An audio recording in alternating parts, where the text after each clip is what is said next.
You were taught that staying calm meant not feeling.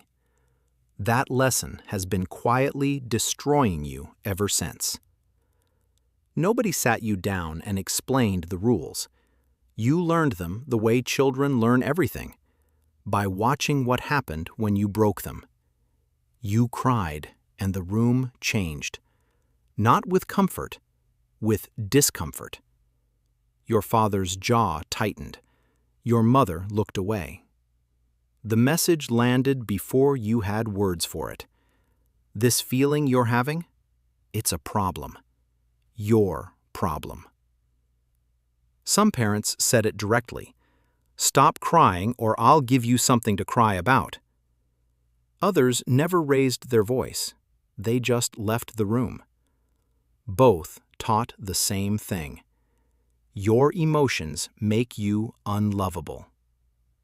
So you learned to make them disappear. You got good at it.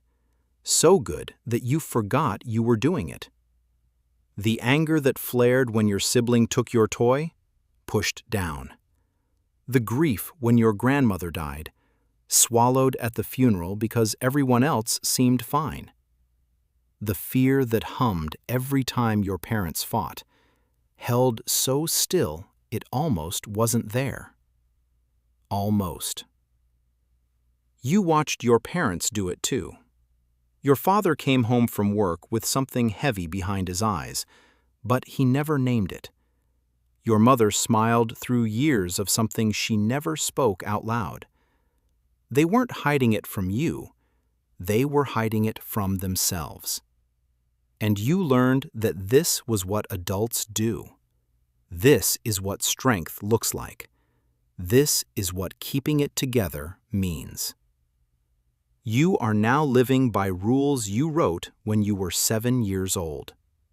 Rules designed by a child who needed to survive a house they couldn't leave. You left that house years ago, but the rules came with you. And so did everything you pushed down to follow them. Let's talk about where those pushed down feelings actually went. Because they didn't evaporate. They didn't dissolve into the air the moment you swallowed them. Your body is not a trash compactor that makes things disappear. It's a storage facility with no exit. Neuroscientists have mapped exactly what happens when an emotion gets interrupted before completion. The amygdala, that ancient alarm system in your brain, fires when something threatens you. It doesn't distinguish between a tiger and a disappointed parent. The threat response initiates. Cortisol floods your bloodstream. Muscles tense. Heart rate climbs. Your body prepares to fight or flee. But then you were told to calm down. You were told nothing was wrong. You learned to freeze instead. Here's what freezing does. The emotional charge that was supposed to complete its circuit gets trapped mid-transmission. The energy had somewhere to go, but wasn't allowed to get there, so it stays in the tissue. It stays in the clenched jaw, the tight shoulders, the stomach that never fully unclenches. Your nervous system filed it under unfinished business, and your nervous system never forgets unfinished business. Think of unexpressed emotion like a debt you took out without signing anything. You didn't choose it, but you owe it, and it accrues interest. Every time you swallowed anger, the balance grew. Every time you smiled through grief, the balance grew. Every time you said you were fine when you weren't, the balance grew. This is not metaphor. Researchers can measure the physiological load of chronic suppression. Elevated baseline cortisol, even at rest. Increased inflammatory markers that show up in blood tests. A nervous system that never returns to true baseline, always running slightly hot. You feel this as the low hum of anxiety you can't explain. The unease that arrives without invitation and won't say why it came. the tension you carry but didn't know you were carrying. The body remembers what the mind agreed to forget. It keeps perfect records, and it will keep asking for payment until the debt is acknowledged. You've been making minimum payments your whole life without knowing there was a balance. And over time, you stopped noticing the weight because it became who you are. This is how a person disappears while still being visible. Not in a dramatic vanishing, but in a slow replacement. The feeling self steps aside, and a performing self takes the stage. You learned which version of you was acceptable, and you killed the other versions so quietly you forgot they existed. The angry you, gone. The sad you, erased. The frightened you, buried so deep you convinced yourself fear was a choice. What remained was someone manageable, someone predictable, someone who could be trusted not to need anything. This is what people call being low maintenance. It's actually being low self. You mistake numbness for peace. You mistake disconnection for calm. You mistake not caring for being above it all. But none of these are stability. They're pressure wearing a mask of composure, and the mask becomes the face. You build your entire personality around avoidance. You become the one who keeps it together. The one who never asks for help. The one who absorbs everyone else's problems because yours don't exist. You've been so reliable for so long that no one thinks to check on you, and something inside you resents that. But you can't say it because you don't know how. So when someone asks how you're doing, you say the only thing you were ever trained to say. I'm fine. 2 words that have ended more conversations than any lie in history.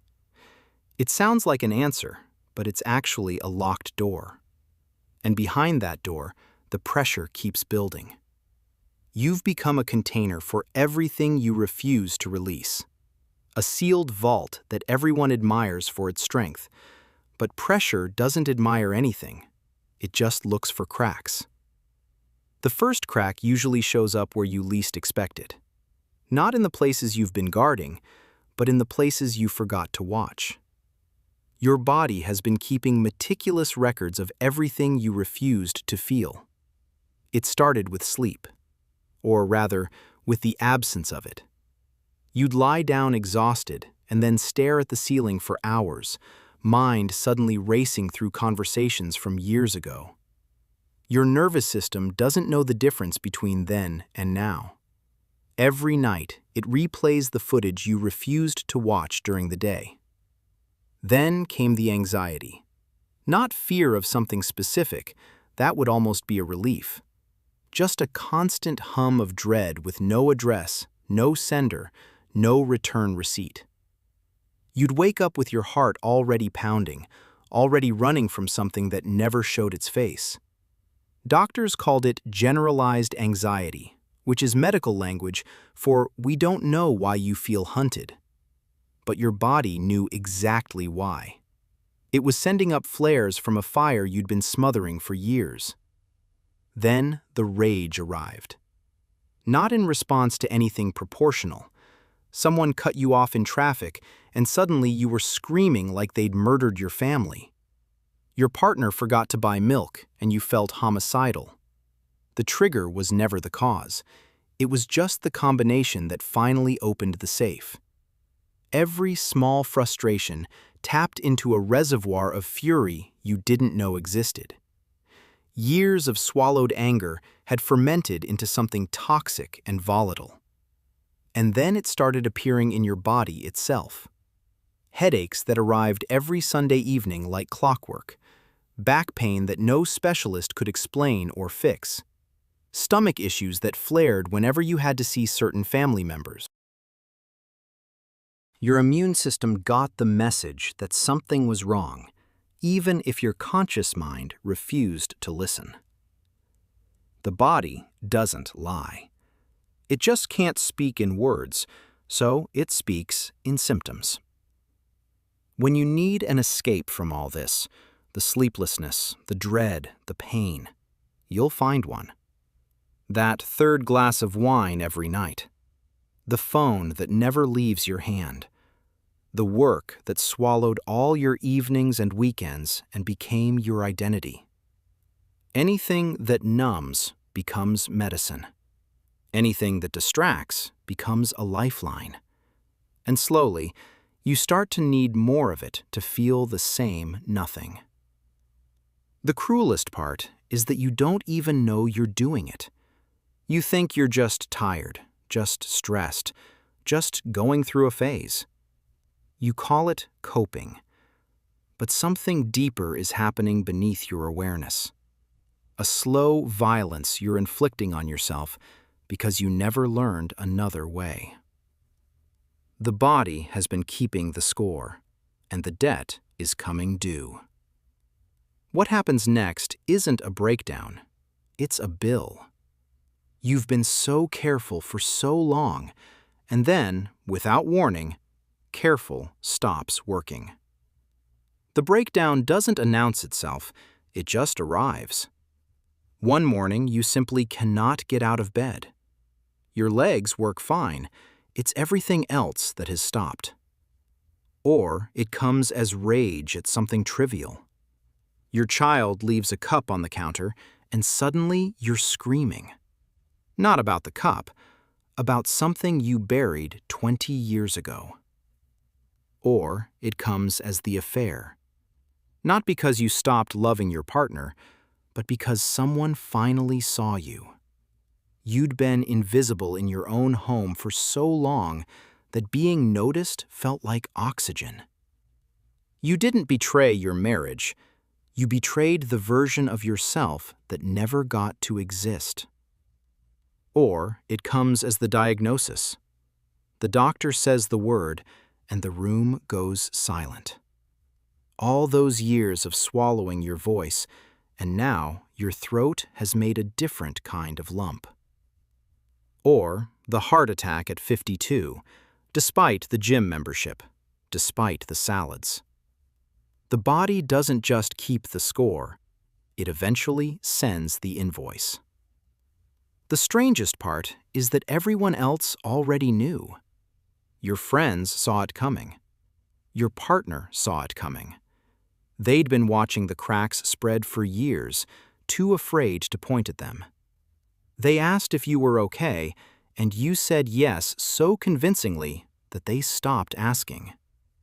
You were the only one who believed the performance. And here's what no one tells you about the collapse. It's not the worst part. The worst part is the relief. Because underneath the shame, underneath the terror, there's something that feels almost like freedom. You don't have to pretend anymore. The mask you welded to your face finally falls, and you discover you still exist underneath. Broken, yes, but real. This is the moment most people get wrong. They think the breakdown is the problem. But the breakdown isn't the disease. It's the fever breaking. And what comes next is something you've never actually tried. Feeling it all the way through. Here's the belief that's been running your life. That if you let yourself feel it, you'll fall apart. That the grief will swallow you whole. That the anger will destroy everything you've built. That the fear will prove you're not as strong as you pretend to be. So you've spent your whole life running from a collapse that was never going to happen. This is the fundamental error, confusing feeling with falling apart. Emotion feels dangerous because it was treated as dangerous. But that was a lie told by people who didn't know what else to do.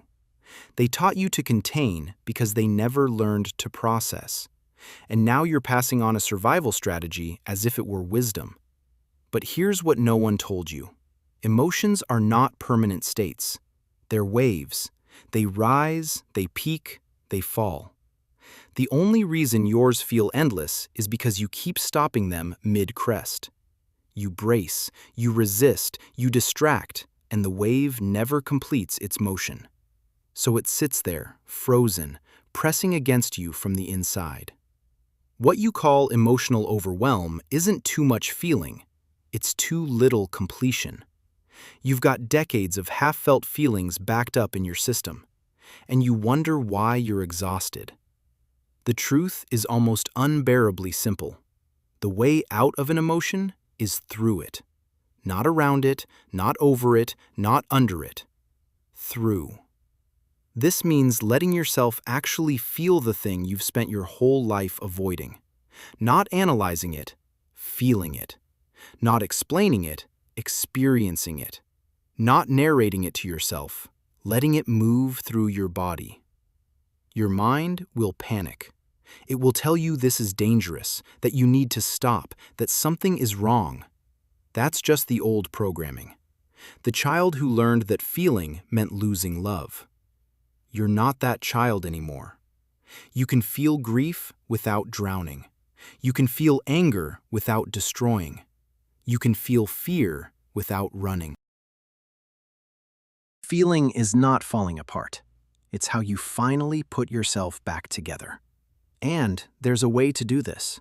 A practice so simple, it almost feels like a trick. Here's the practice, and it will feel wrong at first. When an emotion arrives, stop. Don't analyze it, don't name it, don't explain it. Just stop. Now, ask one question. Where do I feel this in my body? Not why you feel it, where. Maybe it's a tightness in your throat. Maybe it's a weight pressing on your chest. Maybe it's a hollowness in your stomach that feels like falling. Find it and stay. This is where it gets hard, because everything in you will want to leave. Your mind will offer you stories. Who caused this? What it means? Why it's unfair? Let the stories go. They're not the feeling. They're the escape from the feeling. Just return to the sensation itself, the raw, wordless pressure in your body. Breathe into it like you're making room for it. And watch what happens. The sensation will shift. It will swell before it fades. It will rise like a wave. And then, if you don't fight it, it will crest and fall. Neuroscientists have measured this. The lifespan of an emotion in the body is roughly 90 seconds. 90 seconds. If you don't restart the clock with a new thought. Every time you return to the story, you reset the timer. But when you stay with sensation, just sensation, the wave completes itself. And something extraordinary happens. You discover you could always survive this. The feeling you spent decades running from takes less than 2 minutes to move through you. What remains is not emptiness, it's clarity. Each time you practice this, the old container loosens. Each time, you become someone who can feel without drowning. And the thing you were taught to bury becomes the thing that finally sets you free. What was once your deepest wound becomes the doorway you've been searching for all along.